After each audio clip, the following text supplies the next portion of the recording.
In the middle of the 14th century, people went to bed healthy and woke up dying. A fever would strike without warning. Dark swellings appeared under the arms and along the neck. Within days, sometimes hours, entire families were gone. Church bells rang so often that cities stopped counting the dead. Graveyards overflowed, streets fell silent, and across Europe, a single, terrifying question echoed everywhere. Was this the end of the world? What people didn't realize at the time was that they were witnessing the deadliest pandemic in recorded human history, one that would kill up to half of Europe's population and permanently reshape civilization itself. This was the Black Death, and once it began, there was no escape. To understand the devastation that followed, we must first understand the height from which humanity fell. The early 14th century was not a time of darkness and stagnation as often portrayed.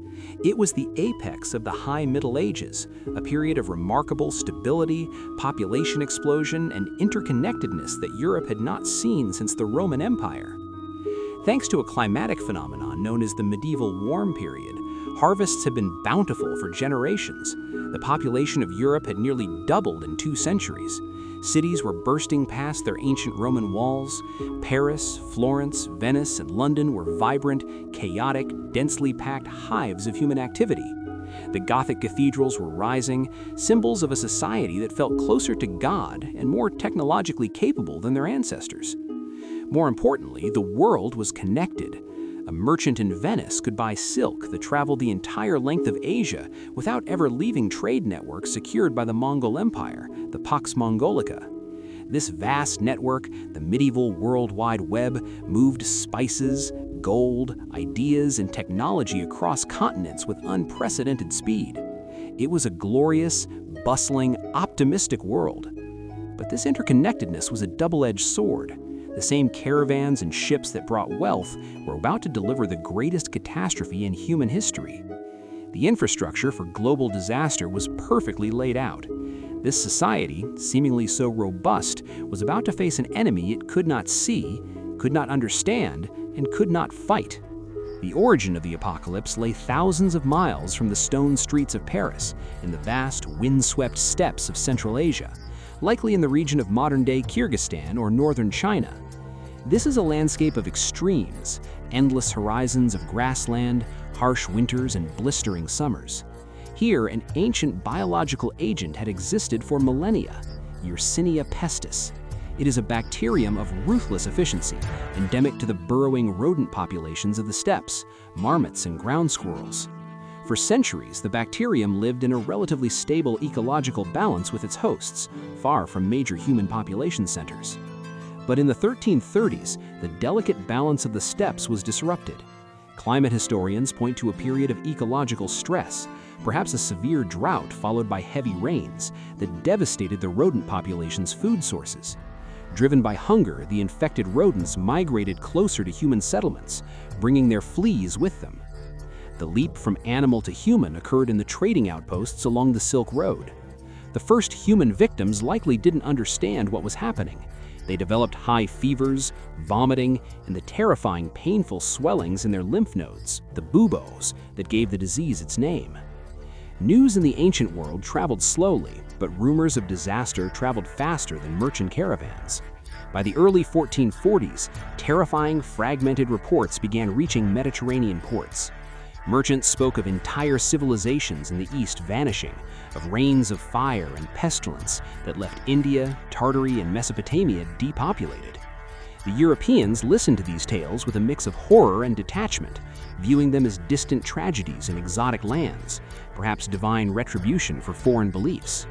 They had no concept of germ theory. They didn't realize that the spices peppering their food were traveling the same road as their eventual executioner.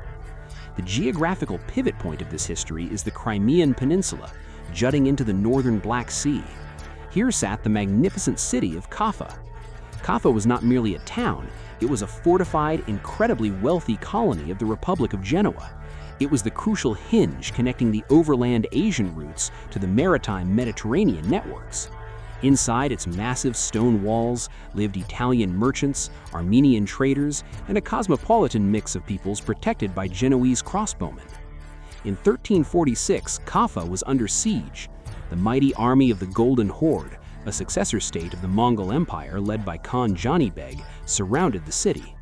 The Genoese were masters of defense and maritime resupply, and the siege dragged on for months in a brutal stalemate.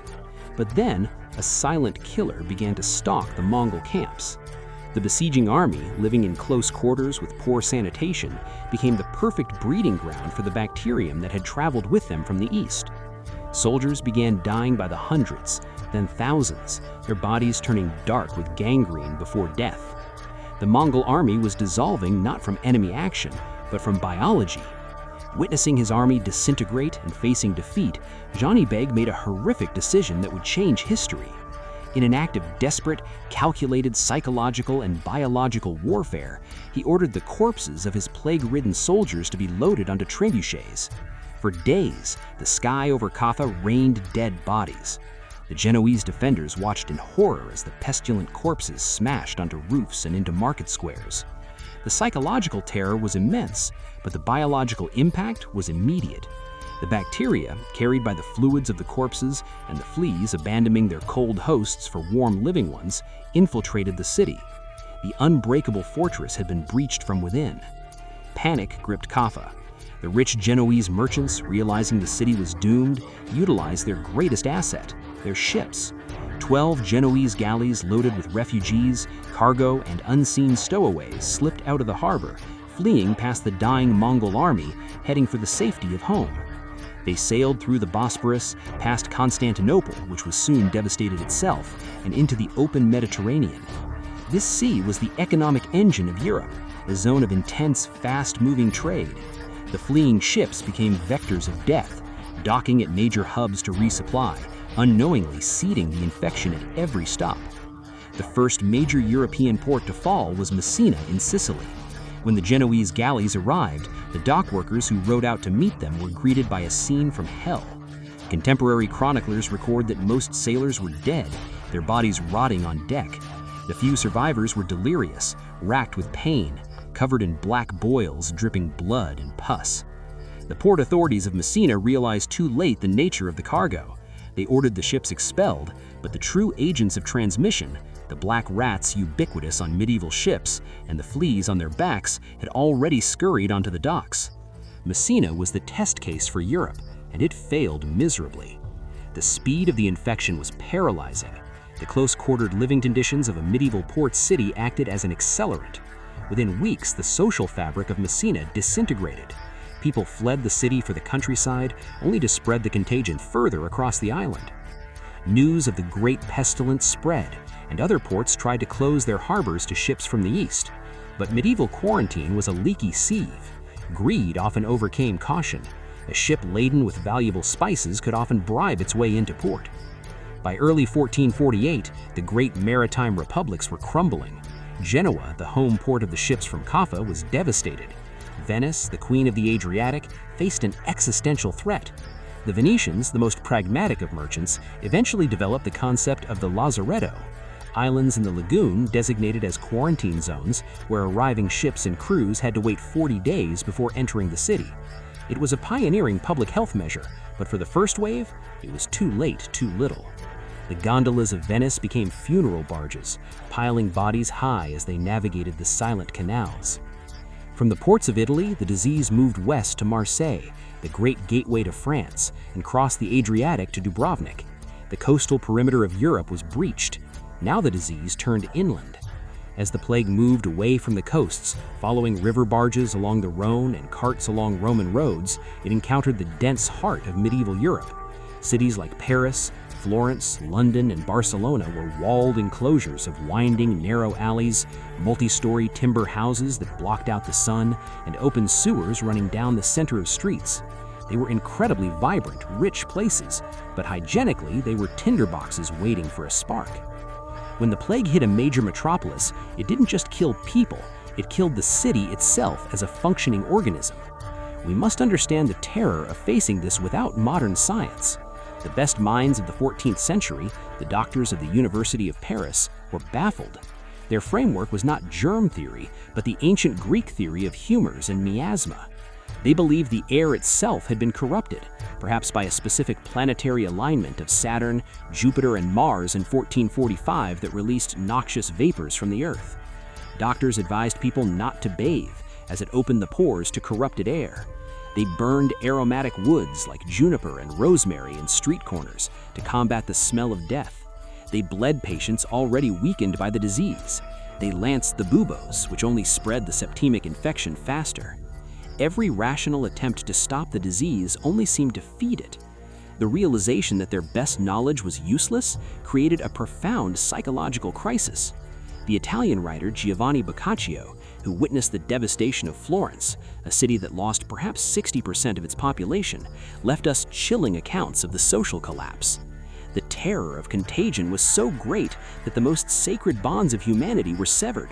Boccaccio wrote of fathers abandoned. The Italian writer Giovanni Boccaccio, who witnessed the devastation of Florence, a city that lost perhaps 60% of its population, left us chilling accounts of the social collapse. The terror of contagion was so great that the most sacred bonds of humanity were severed. Boccaccio wrote of fathers abandoning sons, wives leaving husbands to die alone in their beds. The sick were walled up in their homes. The intricate machinery of medieval life stopped. Laws were ignored because there were no magistrates to enforce them. Courts closed. Bakeries stopped baking. The sounds of a busy city, carts, shouting merchants, construction, were replaced by a heavy, oppressive silence, broken only by the constant tolling of church bells until the ringers themselves died, or authorities banned the bells to stop spreading panic. The dead piled up faster than they could be buried. The consecrated ground of churchyards became full, leading to the digging of massive plague pits, trenches where bodies were stacked like cordwood, layer upon layer, covered with a thin dusting of soil. In the 14th century, there was no distinction between the physical world and the spiritual world. An event of this magnitude could only be interpreted as direct divine chastisement, God punishing humanity for its manifold sins of greed, pride, and corruption. The Church, the bedrock of medieval life, faced an impossible test. People flocked to cathedrals praying for deliverance, massing together in processions that only served to spread the respiratory, pneumonic form of the plague faster. When prayers failed and priests died just as quickly as sinners, a desperate, radical piety emerged. The flagellant movement swept across northern Europe. Bands of hundreds of men dressed in identical robes marched from town to town. Twice a day, in the public square, they would strip to the waist and whip themselves with leather scourges tipped with iron spikes, drawing blood in a public display of penance, hoping to take the sins of the world onto their own flesh and appease God's wrath. They were a terrifying sight, bringing religious hysteria wherever they went. But as the death toll mounted, the need for a tangible scapegoat grew darker. If God was not listening, perhaps the devil was at work. A horrific conspiracy theory took root, particularly in the Holy Roman Empire and parts of Spain, that the Jewish communities were poisoning the wells of Christendom to wipe out the faithful. Despite official condemnations of these theories by Pope Clement VI, who pointed out that Jews were dying of the plague just as quickly as Christians, the mob mentality took over. Fueled by centuries of anti-Semitism and the desperate need to blame someone, horrific pogroms erupted. Entire communities in cities like Strasbourg, Mainz, and Cologne were rounded up and burned alive in wooden houses or town squares. The Black Death unleashed not just biological horror, but the darkest aspects of human nature. It is a mistake to think of the plague as purely an urban phenomenon. While cities were the epicenters, 90% of medieval Europe's population lived in the countryside. The plague traveled there too, carried by refugees fleeing the cities or itinerant peddlers. The devastation in rural areas was slower, but perhaps more profound in its long-term impact. Thousands of small villages, whose names are now lost to history, were completely wiped out. The manorial system, which relied on a steady supply of peasant labor to work the Lord's land, ground to a halt. Contemporary chronicles describe eerie rural scenes, harvests rotting in the fields with no one to bring them in, herds of sheep and cows wandering aimlessly through the landscape, eventually turning feral or dying of neglect because all the shepherds were dead. Wolves, emboldened by the lack of human presence, began encroaching closer to the remaining settlements. The carefully managed medieval landscape was being reclaimed by the wilderness. By 1350, the plague had reached the northern limits of the continent, Scotland, Scandinavia, and even the small settlements of Greenland, dealing a death blow to the Norse colonies there. It had burned through the entire continent, from the warm Mediterranean to the frozen north.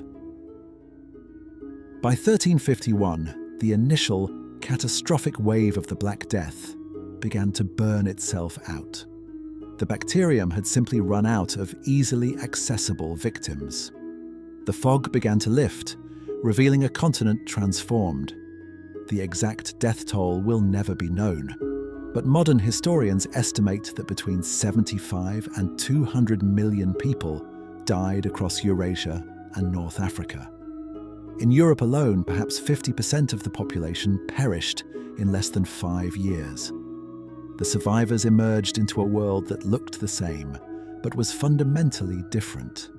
The immediate aftermath was economic chaos and severe inflation. But then something remarkable happened. The massive depopulation created a severe labor shortage. For the first time in centuries, the peasant held the power. Lords desperate to have their land worked had to offer higher wages and better conditions. The rigid structures of serfdom cracked and, in many places, eventually broke. The golden age of the laborer had begun, born from ashes. Psychological scars ran deep. Art became obsessed with death. The danse macabre, the dance of death, became a popular motif, showing skeletons dancing kings, popes, and peasants alike to the grave, a stark reminder that death was the ultimate equalizer. The Black Death was the greatest trauma Western civilization ever endured. It shattered the optimism of the High Middle Ages and proved the fragility of human systems against the power of nature. The society that rebuilt itself was more cynical, more questioning, and forced to adapt. In the end, the path of death we have traced today cleared the ground for the slow, painful emergence of the modern world.